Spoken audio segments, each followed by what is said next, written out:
This is the disclaimer for Wildlife Control Consultant and Pest Geek Podcast with Living the Wildlife Podcast. Always follow national, state, provincial, and local laws when using pesticides and or other control methods to manage pests. Wildlife Control Consultant, LLC, Pest Geek Podcast, Living the Wildlife Podcast, Stephen M. Van Tassel, or their or his affiliates are not responsible for followers' use of the information provided here. Hi everyone, Stephen Van Tassel here, Wildlife Control Consultant, bringing you another podcast of Living the Wildlife, or should I say vodcast at this point, because we are a video as well. So we're really glad to have you along, and we are part of the Pest Geek Podcast family.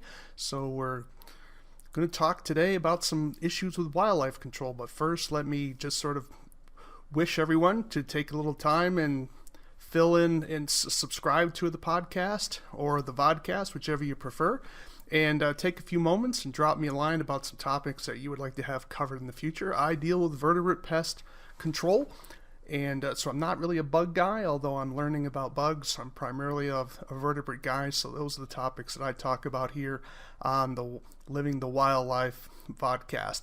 So subscribe to our channel. If you want to drop me a note, send it to wildlifecontrolconsultant@gmail.com, wildlifecontrolconsultant@gmail.com. Would love to have you. Do take some time to visit the website as well, as I have a blog and you can subscribe to that. I try to post something about at least once a week. So today, I wanted to talk about something that's sort of been bothering me for a while. As some of you may know, I work for a state agency that's that's in charge of regulating pesticides within a particular state. I'm not here speaking on behalf of my job in the state. However, my work with the state does expose me to information that is sometimes unusual, that's not well known. And so because I specialize in vertebrate control, I find some strange things when I'm dealing with pesticides. Just put it out. I actually have a list of all the weird stuff I've found in various labels as I'm reading them. And how did this stuff ever pass review, right? But obviously the EPA has a lot of labels to deal with, and I'm sure it can be mind-numbing on their part, but stuff kind of sneaks through, and this is one. I don't know whether to call it a mistake, or whether it's an oversight, or whether it's the result of a legal technicality snafu that just hasn't been worked out yet. And I wanted to bring it up because one of my passions is I want people to follow pesticide labels. Of course, the label is the law. We've heard that over and over and over again. But we want to be sure that the labels are written in a way that makes sense. And this is an issue that I've encountered, that I wanted to make the Pest Geek Podcast family aware of it and get your thoughts on it, because it certainly puzzled me. I've been in contact with the EPA about it. They do recognize that there is an issue here, and they're going to probably explore it. But in the meantime, it's going to be a little difficult to get that changed. Obviously, the wheels of government move slowly, right? So sometimes mind-numbingly slowly. But so let me bring this up to you, and I'm going to just throw it out there and let you decide how you're going to deal with it. Okay? So why don't we get started? So let me open up this particular browser, and I bring this up. This is from the pesticidestewardship.org site. This is an organization dedicated to trying to educate the public and pest control operators about the better use and understanding of pesticides. And it's an important organization, and they have a page here, and let me just sort of list it here. Notice they have something in bold here, and it says, use of any pesticide in any way that does not comply with label directions and precautions is illegal. I'm sure all of you that deal with pesticides would give this a hearty amen, right? This is right. Of course it's illegal, right? Because we're hearing over and over again, the label is the law, the label is the law. And so I just wanted to sort of highlight this point here. And now I want you to keep that fact in mind, because now we're going to go to another particular issue. voles. Now, here we have an issue on voles, and of course you all see this is a publication from Wisconsin. This is from the Wisconsin, I believe it's their extension organization up there. Pretty neat, very nicely, well done, laid out publication. This is from the University of Wisconsin-Madison, and the U.S. Department of Agriculture seems to have had some help in here by Jesse Coyen and Ben Martini. David Drake, Extension Wildlife Specialist Professor, and it's a really beautiful, well laid out publication here on voles. All right, so here we have some vole damage, really neat stuff. Then it talks a little bit about some of the identification of some of these voles. And it talks about the meadow vole. You probably all heard about the meadow vole, the prairie vole, and they have the southern red-backed vole and the woodland vole, also called, many of you may have known it as the pine vole, but I guess that's not the technical name for this animal. We don't have pine voles where I live, but we certainly have the meadow vole and we certainly have the prairie vole. Those are two of the most widely distributed voles in the United States. Probably the meadow vole might have an upper edge in terms of land area, but the prairie vole is pretty big too. And so certainly when it comes out to the areas of the Great Plains. So there you see some beautiful damage by some voles. You know, pine vole will certainly chew up the bark like this, but other voles will certainly do that as well. And it gives you some information. But what I want you to look at here is notice how similar all of these voles are in terms of their appearance. Now the bottom one is a lemming. Just want to throw that out there, but it has a lot of vole-like characteristics, right? And here we have a southern red-backed vole, but that one certainly has pretty big ears for a vole, if you ask me. But anyways, I'm not familiar with that one because we don't have them where I live. But we have the meadow vole, prairie vole, and woodland vole, pine vole. But notice they all kind of look the same. And what are characteristics of voles? They have very short ears. They have typically short tails. The long-tail vole would be an exception for that, but typically the tails are rather short, where a mouse tail tends to be over 50% of the length of the body, where a vole tail tends to be below 50% of the length of the body. Mice have large ears, voles have small ears, and voles tend to be in grassland or woodland where mice can be in structures as well as outdoors as well. So there's a habitat difference. Now there's also a habitat difference when it comes to meadow vole and prairie vole. As a rule of thumb, meadow voles tend to be in much more moister environments like wet meadows. Prairie voles tend to be in much drier climates. Prairie obviously is pretty dry, and so prairie voles will have their burrows. They'll have surface runs as well, but they'll usually have holes, like someone took a 1-inch pole and just rammed it into the soil periodically in these clusters of holes. That's classic of prairie vole, where meadow voles tend to have their nests more closer to the surface and may have surface nests because obviously it's hard to dig in moister soil, especially depending how moist it is. Now meadow voles will be below ground as well, but meadow voles tend to be a little bit more surface oriented than the prairie vole. So there are some differences. However, both voles can occupy the same habitat. Did you know that? That's important. Now, remember what I just said before. I said the label is the law, right? So the label is the law. So let's take a look at this. Let's take a look at a few labels. Here's one from Matomco. And by the way, I'm not picking on these products, right? I had to just pick some because there are plenty of examples, but I had to, obviously you wouldn't want to sit here for 2 hours and let me show you dozens of labels like this, right? That would be silly. So it's nothing personal against these companies. We're just showing you some labels just to illustrate my point, but these companies that I'm listing here are not unique. All right, so I'm just trying to drive a point home here. So look at this particular label here. Let me blow it up a little bit more for you so you don't have to squint too hard. Use restrictions. Notice this product may be used to control the following rodent pests in and around man-made structures. This is a standard rodenticide, structural rodenticide label. This is a general use product, by the way. And it lists the species you're allowed to control with this, and you have to be within 100 feet with your bait station of a structure, a permanent structure. Common, nothing unusual about that. Dozens and dozens of labels have this language. Notice what it says.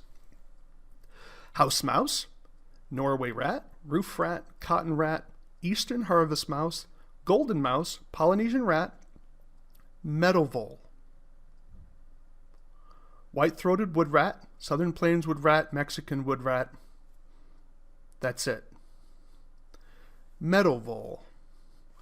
Well, that's weird. I thought I said that prairie vole and meadow vole can occupy the same habitat. Well, if you're in the Northeast, you don't have to worry about prairie vole. Prairie voles don't live in the Northeast of the United States, that is, right? So they don't live in the Northeast. But what if you're living in Ohio? Can you have prairie voles? How do you know when you're putting this rodenticide, this bait station outside, and the client says, you know, I got voles, I want the voles controlled, and you're putting your bait stations within 100 feet of the structure, you're following the label, you're not putting it in gardens, you're following the label, but did you check to see if the person had prairie voles? How do you tell them apart? Let's go back to that document again. Are you able to tell them apart by looking at them? Well, let's take a look at some of the data here. It says head and body measure of meadow vole. Let me kind of blow this up a little bit more. All right, let's blow this up. We're just going to talk about these two voles because these are the ones I have more familiarity with, okay? And plus, they're going to be more common. I'm not an expert in vole identification. I'm not suggesting that I am, okay? But let's just read this. This is a publication from the Land-Grant University. This is an important school. Meadow vole distributed common across all Wisconsin. Head and body measure 4 to 5 inches. Tail adds another 1 to 3 inches, depending. Fur is a grizzled appearance with the back being dark brown with red and black highlights. Belly is grayish. Meadow voles occupy above ground areas with overgrown grass or meadows, as well as along edge of forest lands. They are active year-round, day and night. Fair enough. Prairie vole, primarily in the southern and western parts of the state. Notice primarily. The head and body measure 4 to 5 inches. Well, that's the same length as the meadow vole. Tail adds another 1 to 1.5 inches. Well, there's a little difference there, a little bit shorter, but it's still enough overlap that you could have 1.5 inches, and you could think, well, it's just a short-tailed meadow vole. Prairie vole's long, coarse fur is grizzled gray-brown. Well, that's a grizzled appearance over here to the left, with gray-brown to yellow-brown on the back and buff cream on the belly. Is that buff cream or gray? How good is your color vision? Could you tell them apart? Prairie voles are found in prairies, dry, grassy meadows, and fields. They are active year-round during day and night, and they use both above-ground runways and underground dens. So how do you tell them apart again? Did you go out into the grassland and set traps so you could have a body to look at and performing measurements? Were you doing that before you put out the rodenticide to control voles? Or did you just say, hey, we have vole damage here. Let me take that picture, right? We have vole damage here. We're going to put some toxicant out. And this says voles, even though it specifically says meadow voles. We're going to put some poison out. Well, you say, well, Stephen, well, maybe I should just pick a different product that has more voles listed on the label. Okay. Well, let's take a look at that. Let's take a look at another label here. This one excuse me, let me get to the next one. This was Brigand. Okay, so we had, the first one was a bromethalin bait, Motomco bromethalin, Tomcat. Some of you may be familiar with it. It's, again, general use. Now we're going to go to Brigand. Here's one. This is a second gen. And bromadiolone. Pretty hot stuff here. Pretty good rodenticide. Okay, in terms of the active ingredient. And let's take a look here.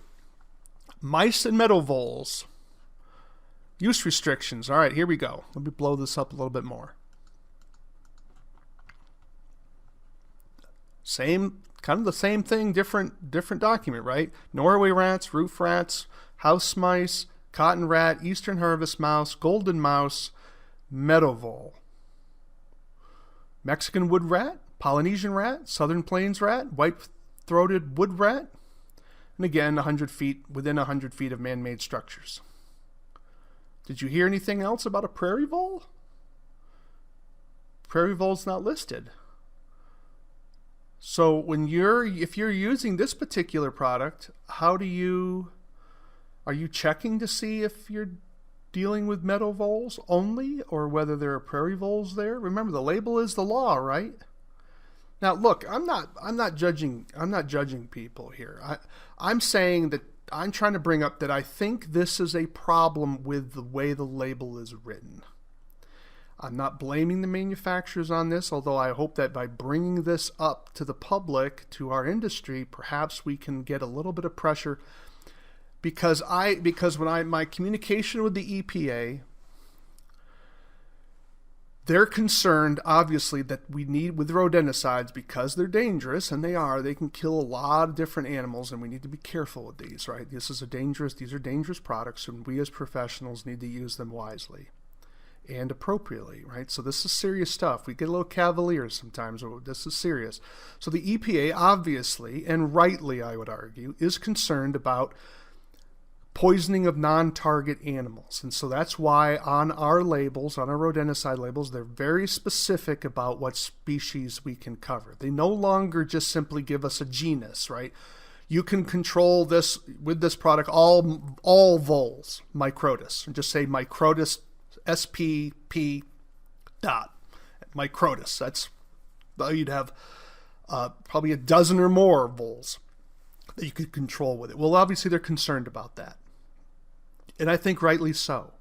Some states have restrictions and protections on certain voles because they're threatened or endangered within their states. And so we don't want people out there just willy-nilly poisoning voles without understanding what they're doing, right? Just putting out poison because they're having damage. My argument, however, is that how do we help applicators distinguish voles on a practical basis? You can't just simply say meadow vole unless it's easy enough in a field context, for them to identify that this is a meadow vole versus another vole that's not on the label. When we talk about roof rats or Norway rats, there are enough indicators where you can probably identify what that is. And besides, they're both listed on the label, so it doesn't matter. You just say rat, we're in downtown New York City or something. They're not going to have bushy tail wood rats in downtown Manhattan, right? So it's not going to be an issue there. So obviously, geographically, there's some differences. But when we have a species like meadow voles and prairie voles that can occupy the same landscape, how are we to tell the applicator which is which? And so my suspicion is many pest control operators just go to the job, and let me go back to the photo here, see damage like this, and they say voles, and they look at the label, ignore the issue that it says meadow vole, and apply the bait. Voila, all said and done, even though the damage could have been done by prairie vole, which was not on the label. See the problem? Excuse me. Do you see the issue? That is the problem that we have here. In other words, the way the label is written, it almost encourages sort of illegal behavior by people that don't want to be illegal. And I think that's a problem. And so my contention is that we need labels to be much broader in their writing, because vole damage is very indicative. In other words, you're not going to, if we're dealing with mice, you're not going to have, mice are not going to do damage like this. Voles will do damage like this.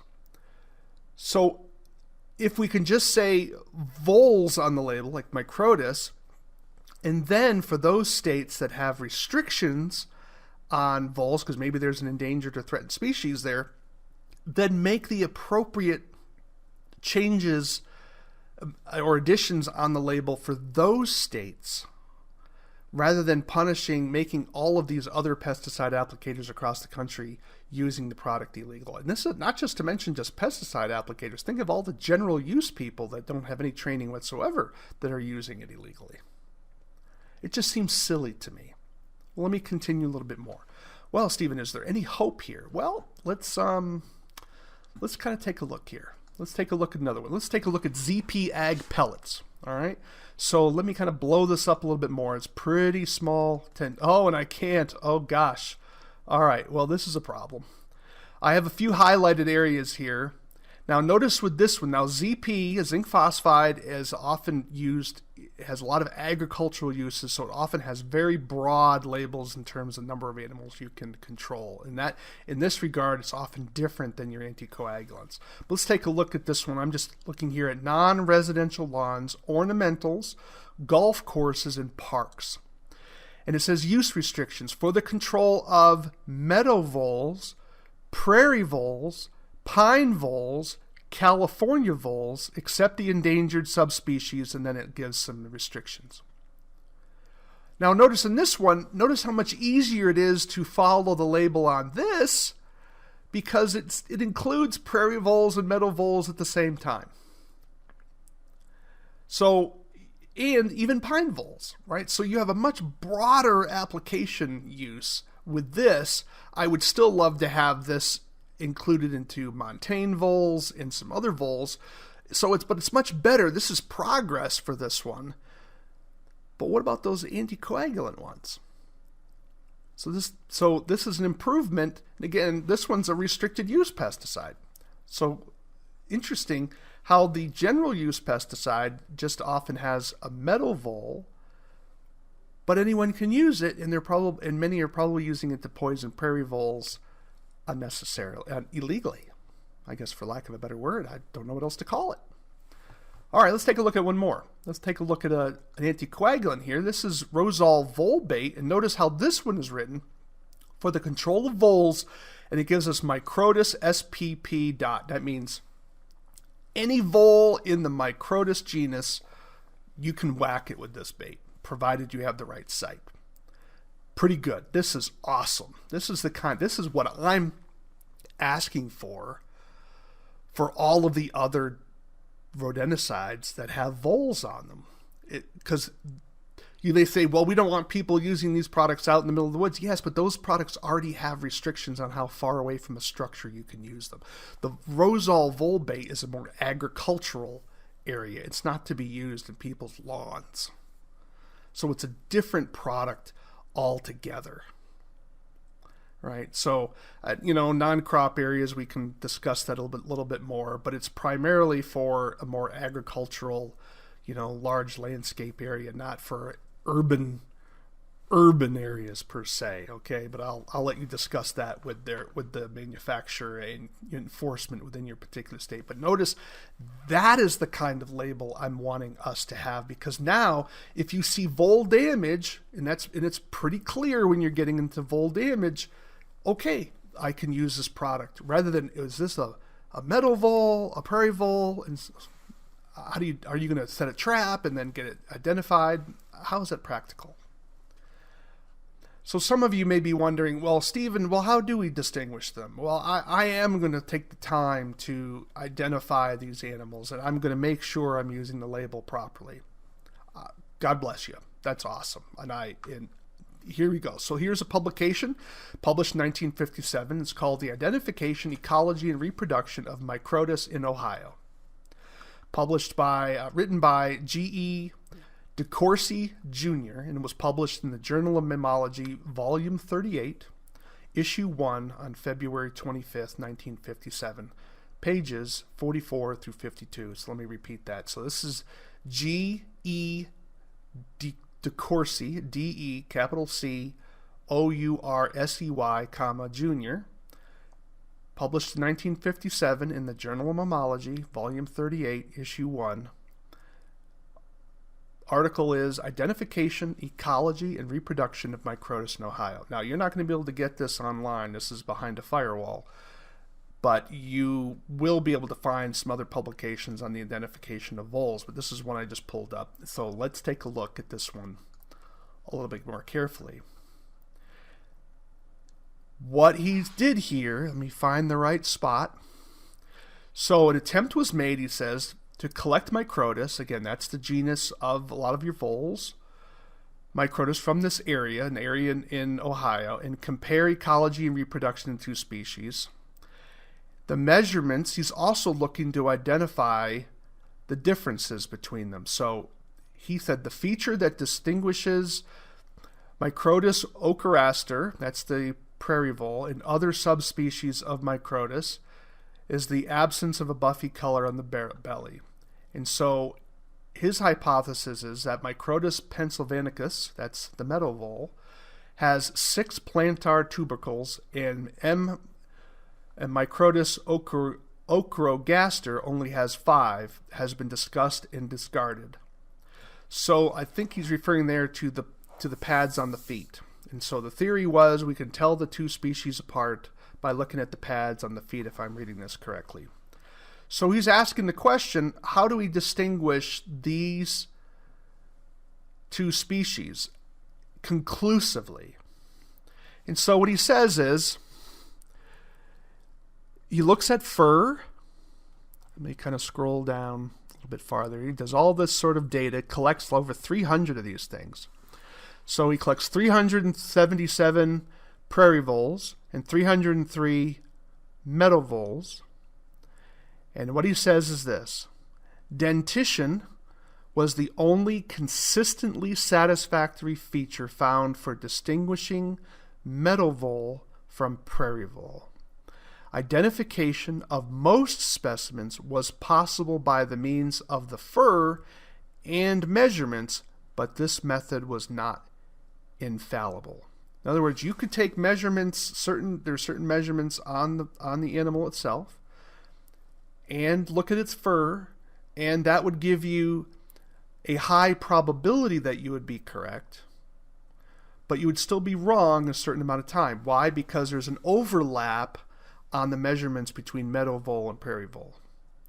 So at the extremes, they're different, but there's enough overlap that you're going to have a certain percentage where your measurements are going to overlap, and you're not going to be able to tell whether this is a prairie vole or meadow vole.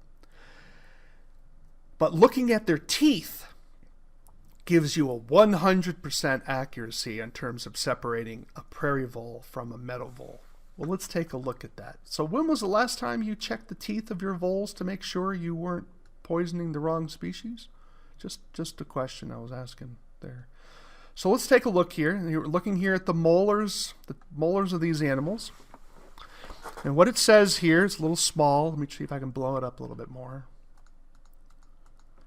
Okay, so here we go. He said, notice figures 1 through 8, enamel pals of the third molars of the upper jaws of Microtus ochrogaster, that's the prairie vole, that's 1 through 5. So figures 1 through 5 give you what the prairie vole teeth look like. Their molar, their third molar. And 6 through 8 show you what the meadow vole looks like. Now notice the difference between the two of them, right? One of them is you just see a lot more curlicues on the molars of the meadow vole than you do the prairie vole.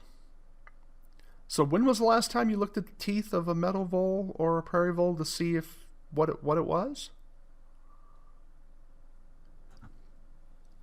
So what you didn't? So is this practical? Am I crazy, or am I just much ado about nothing here, or is this something that's a problem? If we're really going to follow the label, are we checking to ensure that the voles, we would have to trap a few voles, kill them, open up their mouth, check the teeth, that molar, to see if this is a meadow vole, or is this a prairie vole, or is this something else?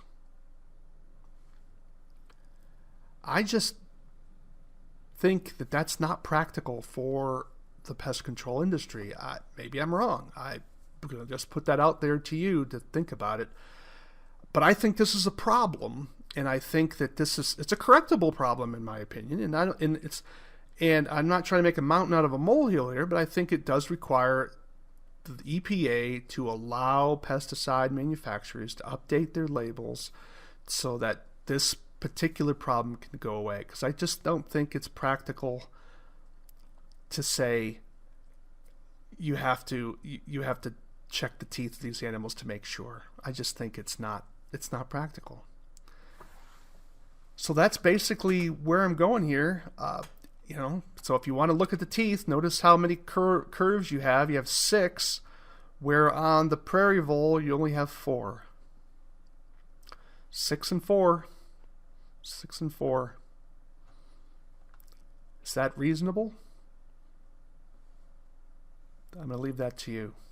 Well, I probably gave you a lot to think about today. I want to thank you very much for watching or listening to whichever way you're going to be taking in the show. We're really glad to have you on board. And again, take a few moments to subscribe to our podcast, to join us on Facebook. We'd love to have you and communicate with you. If you have questions or issues that you would love to see covered by Living the Wildlife Vodcast, definitely reach out to me. I'm at wildlifecontrolconsultant@gmail.com. That's wildlifecontrolconsultant@gmail.com. I'd love to hear from you. And remember, my tagline, we want you to live the wildlife, not be the wildlife. Take care.